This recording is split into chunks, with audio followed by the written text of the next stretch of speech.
Halo trader, halo investor. Ini saya mau memberikan tips ya untuk beberapa minggu ke depan ini indeks kita cara menghandle-nya bagaimana ya. Jadi beberapa minggu ke depan ini indeks kita akan turun ke di bawah 6.500. Apa yang kita bisa lakukan ketika dia turun di bawah 6.500? Jadi setelah 6.500 ini saham-saham ini kan baru banking yang pertama kali diturunkan ya.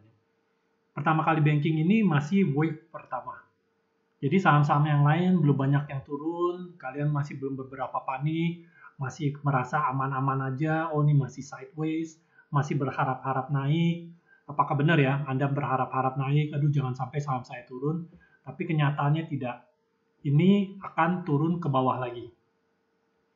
Jadi pertama kali wave pertama, banking yang besar ini, banking-banking ini, itu semua yang terpukul, nanti ke depannya ya, saham-saham kalian itu akan berdampak juga.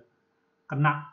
Jadi skenario ke depannya ini, second liner, third liner, itu akan ikut turun ke bawah. Jadi ketika itu turun ke bawah, mulai sedikit panik ya. Kalian kalau sudah mulai di bawah sini, mulai sedikit panik nih ya. Turun mungkin ya turunnya dikasih pelan-pelan, pelan-pelan. Nanti kalian, aduh saham ini udah mulai turun nih. Aduh, saham saya udah mulai turun nih. Bagaimana mulai parahnya? Nanti mulai parah-parahnya ketika indeks kita ada di bawah 6.000. Nah, jadi indeks di bawah 6.000, mulai second liner, third liner itu buang-buang besar-besaran juga di situ.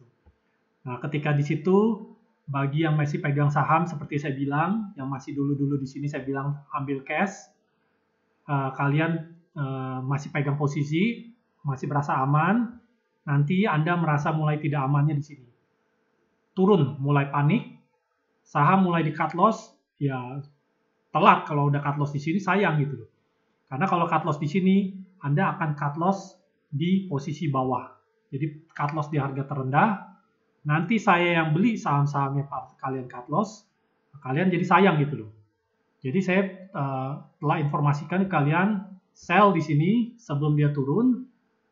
Masih ada kesempatan waktu itu video saya. Sekarang kalau udah di bawah, udah jangan di cut loss lagi. Tapi lihat dulu saham-sahamnya ya. Saham yang tidak di cut loss itu saham-saham yang uptrend. Dan saham-saham blue chip yang banking blue chipnya itu nggak perlu di cut loss.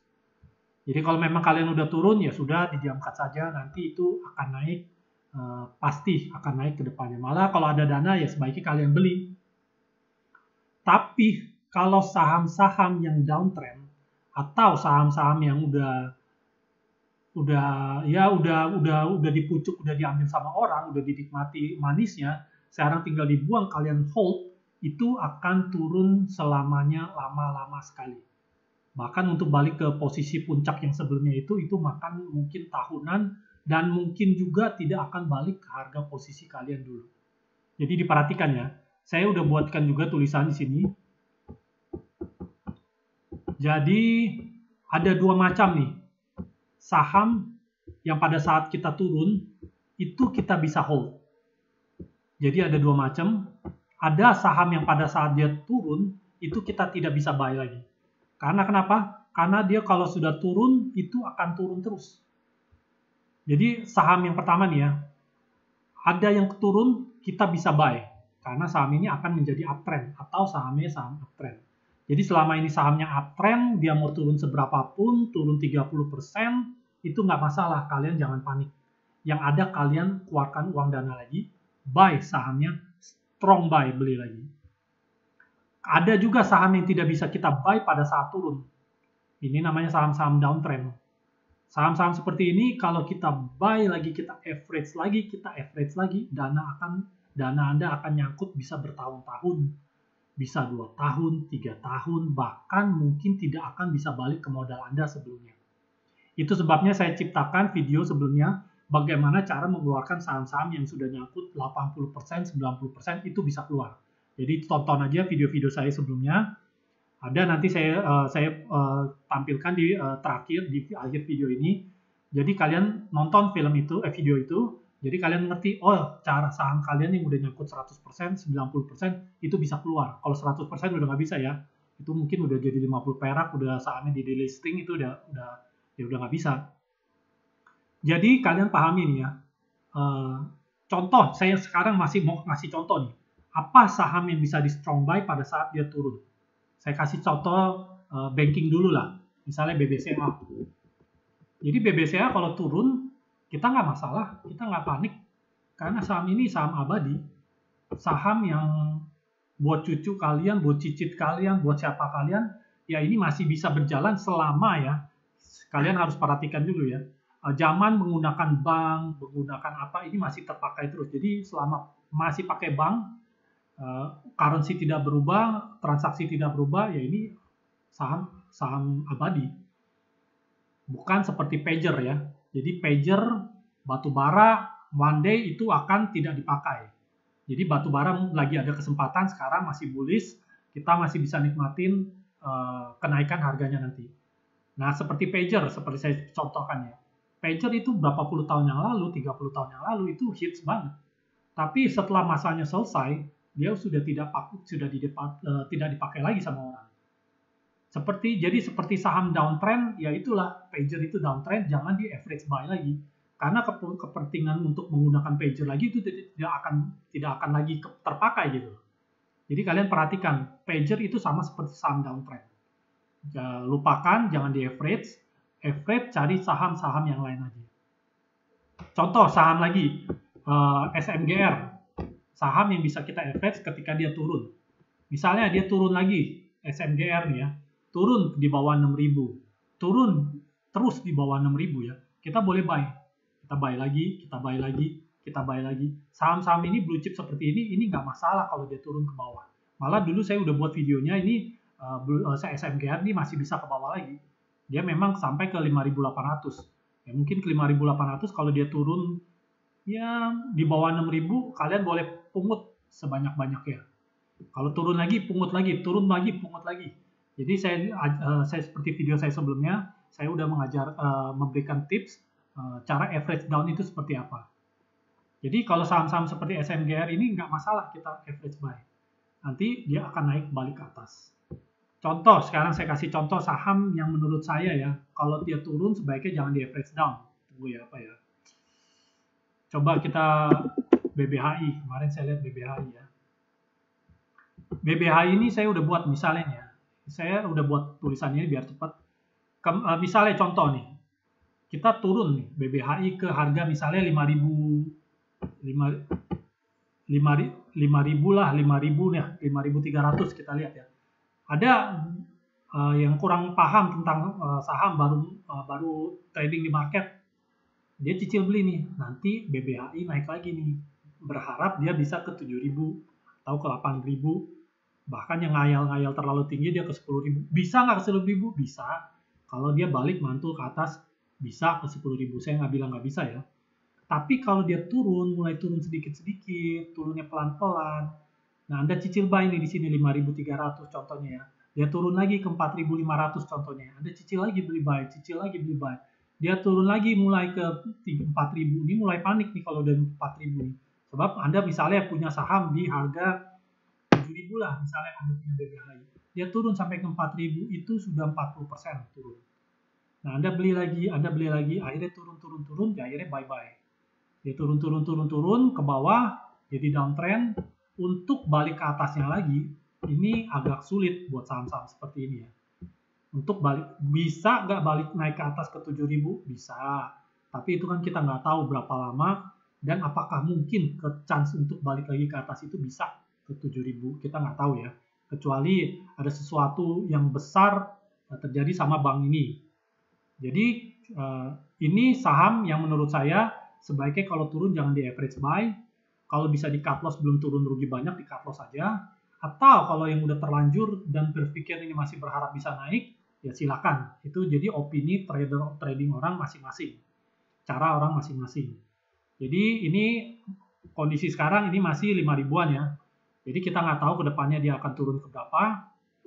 Menurut saya ini BBHI contoh saham yang jangan di average buy ketika dia turun. Nah, setelah ini saya mau membahas tentang dolar ya. Dolar ini, rupiah dan dolar ini saya dulu sebelumnya sudah pernah rekomendasi buy ketika dolarnya masih di harga ini, di video saya sebelumnya ya, 14.040, kira-kira di harga segitu. Saya rekomendasi strong buy ke dolar. Kenapa? Karena buat pebisnis dolar, importir, itu membeli barang dari luar negeri pasti dengan hutang. Nah, ketika dia hutang, bulan depan dia mau bayar, dolarnya misalnya naik ke 15.000, kalian beli kan mahal. Jadi kalian harus beli di 15.000, jadi profit margin dari kalian punya barang yang kalian import, itu sudah rugi. Sebabnya itu sebelum dia naik itu saya sudah menjelaskan rekomendasi strong buy ke dolar. Jadi Anda misalnya ada pembayaran misalnya buat ke depan 10M atau 20M buat pembelanjaan barang-barang kalian, atau nggak tahu berapa 1M, 2M. Itu kalau beda naik 10% itu udah 1M, udah rugi 100 juta. Jadi sayang gitu. Jadi saya rekomendasi buy dari sekarang, nanti menuju ke berapakah dolar kita. Menurut saya dia akan naik terus sampai ke 16.000. Jadi menurut ini nanti saya jelaskan juga ya. Indeksnya ini nanti saya akan jelaskan. Ketika dia naik 16.000,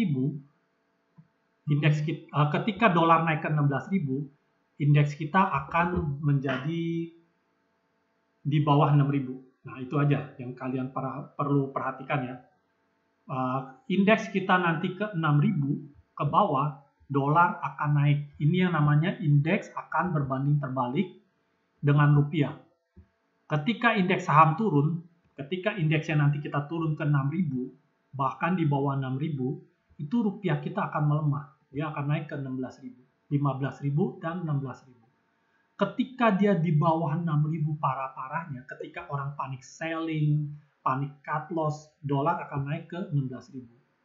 Dimana buat orang-orang trader seperti saya dan orang pro-pro yang lain, justru ketika dia di indeks di bawah 6.000, saya sudah bilang pegang cash, kita beli di bawah 6.000 indeksnya. Dan dolar kita saya tidak sarankan untuk beli di harga 16.000 atau 16.000-an. Jadi gimana cara mengatasinya bagi yang pemakai bisnis pemakai uang dolar? Sebaiknya minta dengan importir Anda untuk mengundur pembayaran itu, diundur entah 2 bulan ke depan, 3 bulan ke depan, minta keringanan ke mereka untuk diundur. Itu salah satu jalan cara keluarnya ya. Karena Anda tidak punya dolar dari harga sekarang atau masih kesempatan ini beli dolar, karena dolarnya ini harganya masih 14.600. Itu pun kalau kalian beli di market itu udah hampir 15.000. Ini 14.600, kalian jual belinya itu udah 14.900 di luaran. Sudah hampir 15.000. Ketika dolar ini di atas 15.000, itu Anda berarti beli di luaran dolar itu sekitar 15.300, 15.200. Tergantung seberapa besar dolar yang Anda pakai, Anda beli. Kalau semakin Anda belinya puluhan M, ya mungkin lebih murah rupiahnya, harga dolarnya ya. Jadi ketika dia naik ke atas, rekomendasi saya ini masih bisa buy, mumpung belum naik banyak. Atau bagaimana kalau Anda nggak tahu apa-apa nih, tiba-tiba belum persiapan, tiba-tiba baru nonton video ini, ya udah Anda minta keringanan kepada importir ya, bahwa kita mau mengundur 2 bulan sampai 3 bulan ke depan pembayarannya. Kenapa? Karena nanti ketika dia turun, ketika dia naik sini, rupiahnya juga akan turun lagi. Jadi ketika indeksnya di bawah 6.000, itu dolar kira-kira 16 ribuan. Jadi ketika 6.000 dia balik di bawah 6.000, 5.800, IHSG-nya dia mantul balik lagi ke atas, ini akan turun. Jadi rupiah akan turun lagi, kecuali kalau rupiah di atas 17.500 atau 18.000 ya, itu pasti negara ada masalah lah itu. Entah dari US-nya, entah dari mana, nah itu akan tinggi lagi ya. Tapi menurut saya ya, kedepannya itu ya balik lagi lah ke bawah. Dan mungkin ya, malah ya, rupiah kita nih akan kedepannya itu akan di bawah 14.000. Nanti kita lihat ya berapa bulan, mungkin tahunan lah. Dia akan main di bawah 14.000. Jadi kalian sudah bisa lihat view ke depan dari rupiah itu akan bisa menuju di bawah 14.000. Jadi kalian perhatikan. Dan saya mau tulis yang saya bilang juga, ketika indeks saham naik, rupiah akan menguat. Ya udah ini, nanti dia turun. Jadi skenario rupiah kira-kira seperti ini aja. Semoga ini ada gambaran kalian juga. Buy sekarang dan jangan buy di harga 16.000.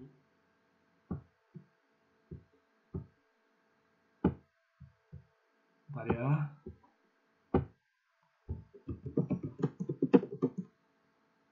Dolar di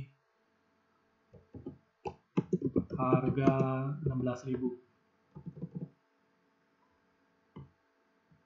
Kecuali dia di atas 17.000 berbulan-bulan. Nah, itu biar naik terus dolarnya.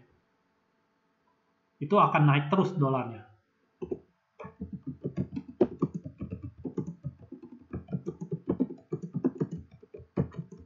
$17.000 dan tidak turun-turun. Itu boleh buy, karena itu dolar bisa jadi 18.000, mungkin 20.000, itu saya nggak tahu lah, itu bisa ke berapa. Itu harus dilihat lagi marketnya ke depan.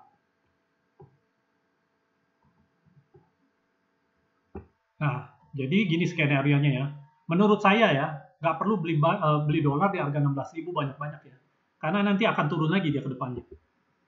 Jadi menurut saya, beli dolar sekarang, nanti kalau yang trader dolar atau pemegang yang money changer ya bolehlah jual di atas 16.000. Money changer ini kalau jual di atas ini ya untung dia. Mereka tahan dolar di sini, dia jual di sini, yang butuh beli di sini, ya mau nggak mau dia beli. Jadi bagi yang keluar negeri, mau keluar negeri, mau jalan-jalan, ya beli dolar dari sekarang lah. Sama dolar uang Rusia juga ya. Ini saya mau bahas tentang Rusia dan Turki. Ini bonus lah buat kalian ya. Sekarang Turki lagi hits ya, jalan-jalan ke Turki ya. Saatnya buat ke Turki, beli uang Turki dan beli uang Rusia itu sekarang. Kalian kalau ada dana beli uang Turki, pergi jalan-jalan ke Turki karena itu murah seperti pada zamannya waktu itu Krismon. Ini juga Turki lagi masalah nih negaranya. Jadi sebenarnya negaranya bukan masalah ya, tapi ada ya politiknya lah. Itu uang dibikin seperti itu ada politik. Yang saya nggak mau bahas politik ya di sini ya. Jadi uangnya itu lemah, kalian boleh jalan-jalan ke Turki dengan kondisi yang cukup murah yang menurut saya ya. Atau kalian mau jalan-jalan ke Rusia, nanti bukan sekarang ya, sekarang lagi perang. Uangnya Rusia ini sedang murah-murahnya. Sekarang saya rekomendasi buy kalau buat kalian yang 5 tahun ke depan mau jalan-jalan ke Rusia, setelah nanti perang Rusia sudah selesai, Ukraine sudah selesai, sudah damai-damai saja, sudah tenang-tenang, 1 tahun sudah tenang, 2 tahun sudah tenang, kalian boleh jalan-jalan ke Rusia dan kalian boleh beli uang Rusia dari sekarang. Karena perbandingannya itu bisa sampai 50%. Kalian beli Rusia sekarang ya, uang Rusia itu murah sekali. Nanti 5 tahun ke depan atau 3 tahun ke depan Anda ke jalan-jalan ke Rusia itu valuasinya murah. Anda makan, sewa hotel, pembayaran segala macam, itu murah. Jadi kalian bisa untung dari jalan-jalan, dari investasi uang Rusia itu sekarang yang kalian beli. Jadi kira-kira itu aja penjelasan saya.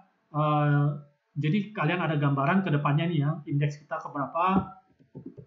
Seperti saya bilang ya, nanti kalian mulai panik ketika indeks di bawah 6.000. Nah, itu aja. Mulai cut loss, ada yang belum paham ya, mungkin yang belum nonton video ini ya mulai cut loss. Sayang kalau di cut loss. Tapi cut loss kalau saham-saham yang downtrend itu ya sebaiknya di cut loss. Malah saya bilang sebaiknya di cut loss dari harga segini ya. Jadi kalau menurut saya ini komposit akan menuju di bawah 6.000, rupiah akan 16.000, dolarnya akan 16.000. Jadi view ke depannya seperti itu aja. Kalian ada gambaran kira-kira market ke depannya seperti apa. Ingat, jangan panic sell, melainkan panic buy. Kalau yang sudah join member sama saya, kalian udah tahu, saya udah komen, bilang ke mereka pegang cash. Jadi mereka pada pegang cash, jadi nanti berbarengan dengan saya make profit 6 bulan ke depan sampai 3 bulan ke depan. Oke, kira-kira itu aja. Good luck.